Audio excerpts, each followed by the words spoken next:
तो महाराज भी स्टेज पे आ गए, 500 लोग उनके सामने बैठे थे, 500 लोग।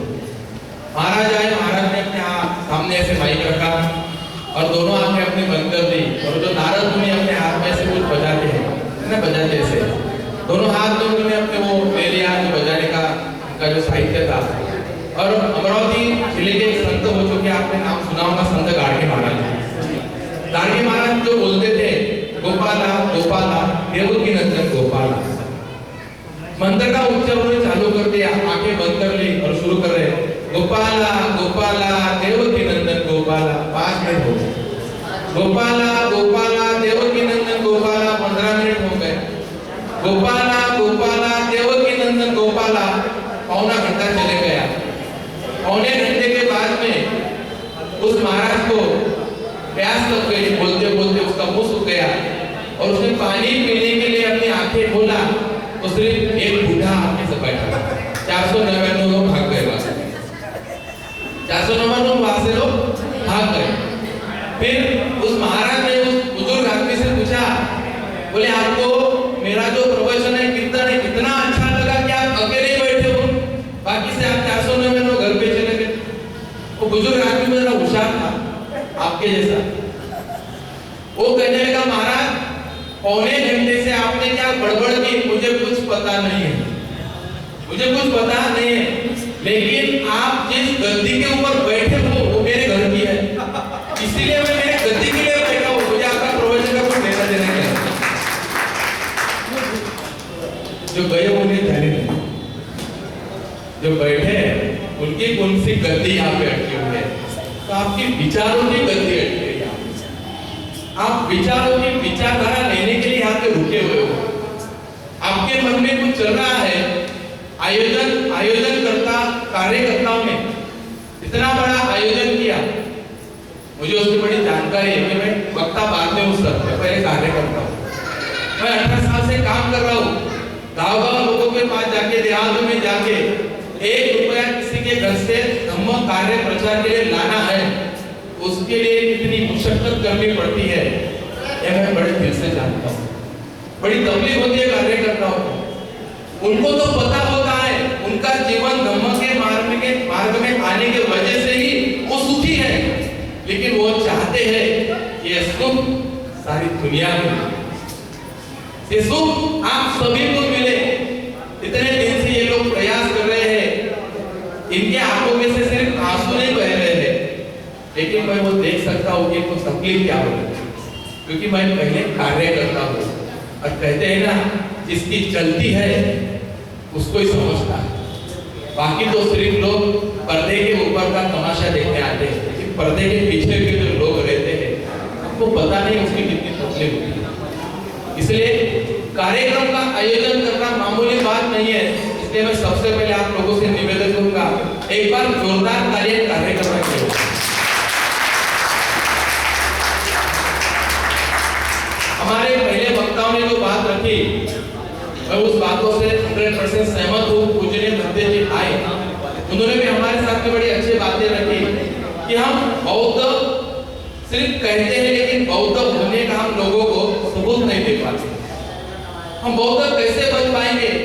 इसलिए मैं आपको इधर उधर लेके जाते हुए आपके सामने एक बात रखूंगा, बाबा साहब ने ये किया, बुद्ध ने ये किया, सम्राट अशोक ने ये किया, हमें क्या करना चाहिए?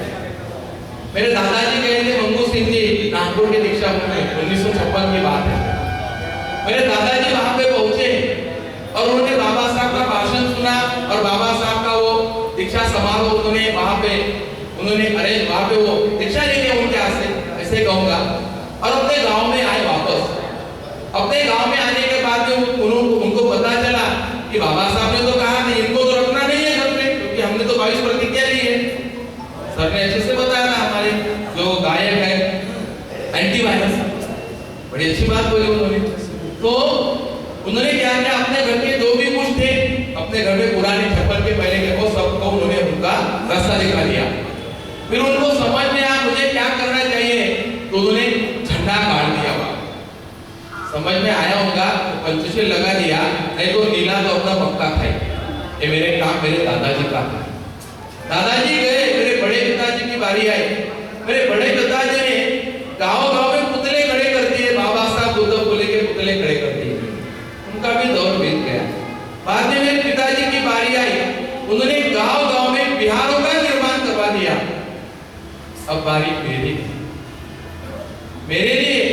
बिहार बनवाने का काम बाकी नहीं है, मेरे लिए पुतले लगवाने का काम बाकी नहीं है, मेरे लिए झंडे लगवाने का काम बाकी नहीं है। मुझे मेरे सामने सिर्फ एक काम नजर में आ रहा है, ये महापुरुषों के विचारधाराओं का प्रचार और प्रसार करने का। अगर यह काम मैं और मेरे बराबर की पीढ़ी नहीं करेगी तो आने वाली यह पीढ़ी हमें माफ नहीं करेगी। ये बात हमें ख्याल में रखना चाहिए। तो हमें अगर हमारे बच्चों को अच्छा उज्जवल भविष्य देना हम चाहते हैं तो हमें पहले उन्हें संस्कार देना चाहिए और वो संस्कार हमें घर से देना चाहिए। इसलिए तथागत बुद्ध के समय में बुद्ध प्रचार का कार्य करते रहे, उनका प्रचार कार्य जारी था, लेकिन वो भी देख रहे थे कि मैं आज इस गांव में गया, परसों उस गांव में गया से 10-15 दिन चलते गए। 15 दिन आगे जाने के बाद में विचार करने लगे मैं 15 दिन 15 गांव में जाके प्रवचन देते आया। चलो देखता हूँ इन लोगों में कितना फर्क पड़ा। मैं तो प्रवचन दे रहा हूँ, अभी मैं भी 1200 किलोमीटर का सफर करके आपके पास में आया, मुझे भी देखना पड़ेगा ना मेरे जाने के बाद में क्या चालू है इधर। मैं तो फिर आया उधर वानखड़े फ्लाइट से आ गया, उधर गांव में चर्चा चालू है महाराष्ट्र में, वानखड़े साहब फ्लाइट से जा रहे थे दिल्ली में प्रवचन देने। लेकिन जाके उन्होंने क्या किया और वहां पे वापस आने के बाद में उन्होंने क्या किया, क्योंकि यहाँ पे बंदे जी आए, बंदे जी ने प्रवचन दिया, उनकी जिम्मेदारी खत्म हो गई। जिम्मेदारी हमारी शुरू होती है, जिम्मेदारी हमारी शुरू होती है। पहली बात तो मैं घर पे जाके पहले यही करूंगा, मेरे घर वाले के हाथ की चूड़िया उतार, वो तो ऐसे पहनती नहीं है, कांच की तो पहनती नहीं है, सोने की पहनती है, वो सोने की भी उतार दूंगा।